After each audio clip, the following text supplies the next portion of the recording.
Let's learn about the trigonometric ratios. So whenever you learn trigonometry, there are mainly two things you might use. A basic thing which you have learned in junior cert, and one is the Pythagoras theorem. The second is the trigonometric ratios. Okay, let me just quickly explain that so that we have a good understanding. So if this is 90 degree, there's a right angle triangle, and as you know, the trigonometry works only with right angle triangle. And if this is an angle theta, the side opposite to right angle triangle is hypotenuse, the longest side, and the side which is opposite to this angle is called opposite side,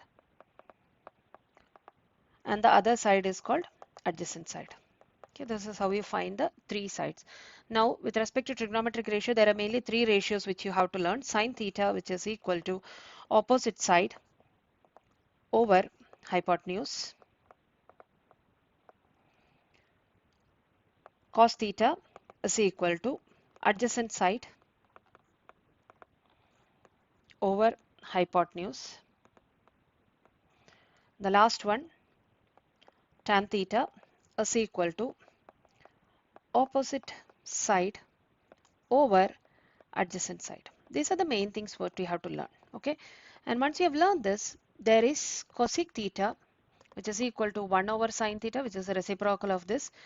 Then sec theta, which is equal to 1 over cos theta, and then cot theta, which is equal to 1 over tan theta.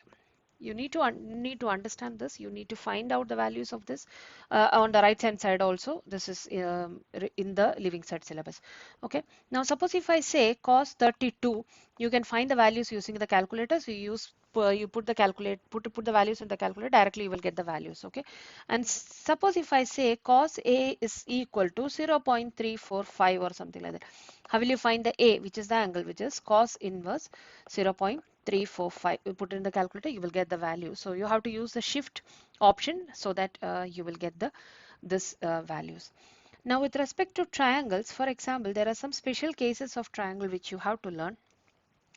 Suppose I have a right angle triangle, and this is an isosceles triangle, and this is 90 degree. So if this is 90 degree, this will be 45 degree, and this will be 45 degree. Okay, and suppose if this side is 1, I can say this side is square root of 2 by terms of Pythagoras theorem.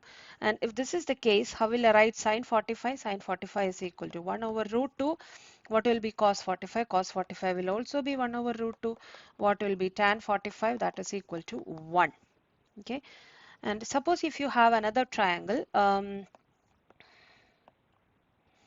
so right angle triangle, and one angle is 60 degree and this angle is 30 degree, so the whole triangle is 180 degree, and the side which is next to 60 is this one, and this is 2 and this is root 3. Okay, so if this is the construction, if you construct a triangle like this will be the sides. Okay, I'm just saying that.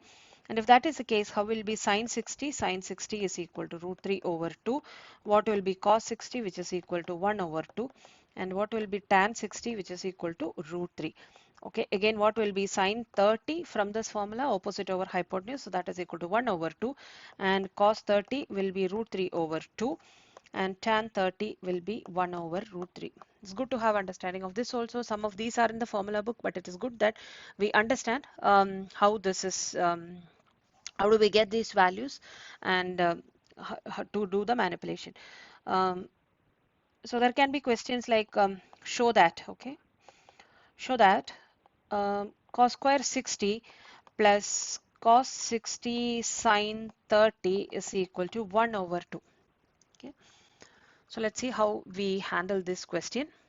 So let's take the left hand side, LHS left hand side. Cos square 60 is 1 over 2 the whole square plus 1 over 2, and sine 30 is again 1 over 2, that is equal to 1 over 4 plus 1 over 4, that is equal to 1 over 2, which is equal to right hand side. Okay, so we have proven this.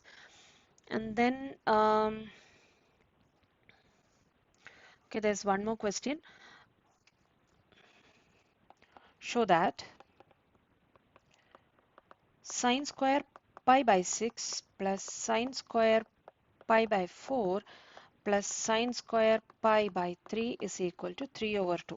Okay, so for this one, left hand side will be, What is sine square pi by 6? It is 1 by 2 the whole square.